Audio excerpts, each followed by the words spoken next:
السلام عليكم حبيباتي، مرحبا بكم في قناتكم باي سارة. حبيباتي اليوم جبت لكم وصفة المطلوع اللي راح يجيكم خفيف ويجيكم ضربة في البنة. بسم الله نبدأ. درت 3 كيلات، عفوا درت 2 كيلات ونص نتاع الدقيق. نستخدم هذا، نعبر بهذا تاع الطوماط كونسيرف تاع 400 غرام. وندير حبيباتي 2 ملاعق ونص صغار خميره، هاني نعطيكم بيدي، وشو ملعقه صغيره سكر كريستاليزي العادي تاعنا باش هو اللي يخليها تتحمر. المهم حبيباتي، وندير 2 قروص ملح صافي. نحكم الدقيق تاعي ها شوف كما موضح مقسوم هك، نقسمو على 2 كي شغل. ندير مغرفه صغيره قيس القرصه الاولى، ومغرفه صغيره قيس القرصه الثانيه. المهم حبيباتي، نخلط كلش مع بعضاه، ومن بعد ندير كاسرونه فيها الماء دافي باش ما يكونش سخون، تاش لو كان يكون سخون يفسد لكم الخميره نتاعكم ما يخليهاش تطلع. المهم حبيباتي كما موضح في الصوره ها في الشاشه، نحكم حبيباتي بالماء، ندير هكذا، ندير هكا على دفعات، ونلم هكذا العجين قدامكم. المهم نلم هكا.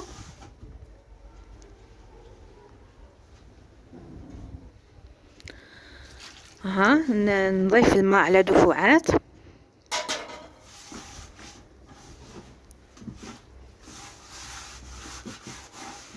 على دفعات حبيباتي، ما بين ما يتجمع لي الخليط.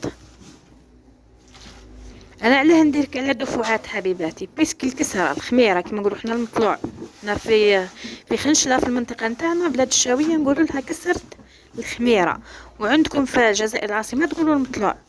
المهم حبيباتي، نلم هيك المطلوع نتاعي باش يفهموا يعني العباد كلها. نلم المطلوع تاعي بشوي. علاه؟ بيسك لو كان ندير له الماء على دفعه واحده راح كيما نقولوا حنا يفسد لي. كيفاه يولي؟ كيما نقولوا حنا يولي كي الشخشوخه، يولي كي شغل يتبللي، وكي يتبللي يولي مش مليح. ما لا، احنا نبداوه بالتدريج. دير هك هك هك هك, هك وبعد نلمو كيما تحبوا. انا نستخدم بالايدي هكا هكا، نلمو مع بعضها. ومن بعد نعجن حبيباتي. العجن لازم يكون شوي، عفوا اللي عنده البيترا هاو يدير في البيتران، تجيه سهله مهله من 5 دقائق. لازم حتى في البيتران حبيباتي لازم تعجن مليح يا ربي 5 دقائق.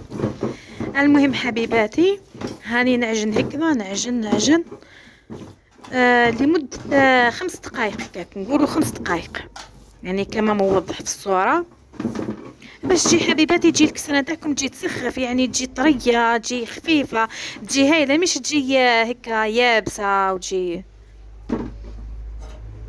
المهم حبيباتي، ها هياكتي نعجن هكا كما موضح في الشاشة. نعجنو مليح، وهو يعني كل دقيق، وكما نقولوا حنا نتوما تعرفوا من الماء، كل دقيق اسكو يشرب ياسر، اسكو يحب الماء كيما انا نتاعي لا باس. قولي استخدمت فيه واحد الكاس وشوي ماء فقط لا غير، كما قلنا يكون دافئ. المهم حبيباتي، ها هو كتي ودقيق، يعني هذا ما شاء الله بيض يعني روعه. ها هو كتي حبيباتي نعجن.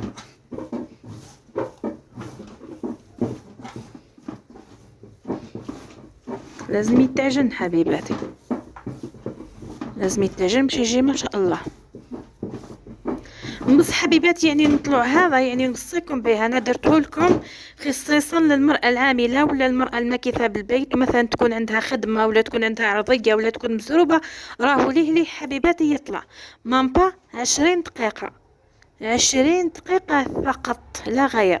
راح تخمر لكم، راح تعودوها، راح تقرصوها، طيبوها، تجي ما شاء الله، تجي روعه في الخفه.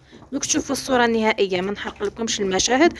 شوفوا في الصوره النهائيه كيف تجي حمراء وتجي طريه وتجي خفيفه، تجي يعني ما شاء الله.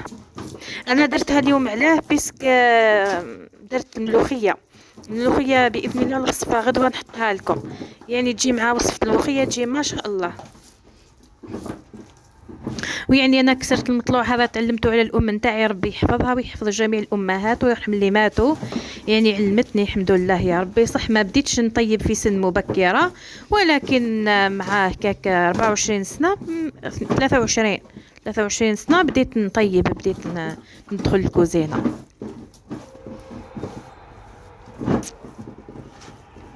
المهم حبيباتي، ها هو كي نعجن مليح، عجن عجن عجن، وراه يجي سهله حبيباتي، مش تجي واعره. يعني عادي اللي ما عندوش البيترا يديرها هكا سهله روعه. يعني ما كانش مشكل، ليه توجد.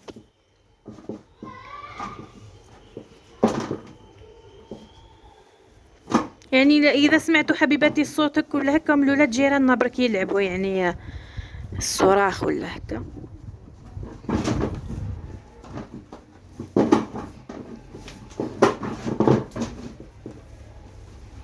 حبيباتي كما قلت لكم بعد ما نلمها، هو وقتي كما موضح في الصورة، بعد ما نلمها حبيباتي راهي نخليها حوالي 20 دقيقة فقط لا غير.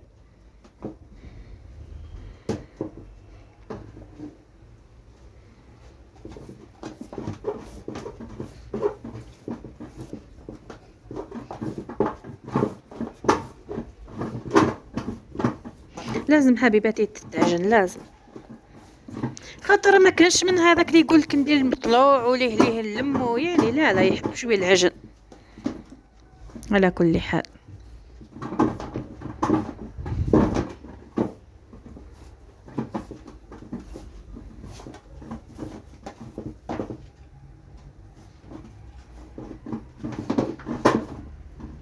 يعني حبيباتي المطلوع هذا تحتاجوه، يعني كما نقولوا حنا اذا تفتحوا مشاريع ليه يوجد لك، تفتحوه مشروع من البيت يعني، ولا يكونوا عندك جايين ضياف يحمر لك وجهك، يعني نأكد لك باللي راوح يحمر لك وجهك بإذن الله. ها هو وقتي حبيباتي نعتلكم بلاي العجينة، يعني تتحكمي في القوام نتاعها. هي حبيباتي انا نحبها تكون طرية، تجي ما شاء الله هكا. وكما نقولوا حنا حبيباتي، حنا في جهتنا نغطيوها، كما نقولوا حنا بالمنشفه، حنا نقولوا لها الطرشونه، نغطيوها بالمنشفه نخليوها كما قلت لكم مده 20 دقيقه. لازم تكون طرشونه خشينه شويه باش تسخن الكسره هذه، باش تسخن مع الخميره.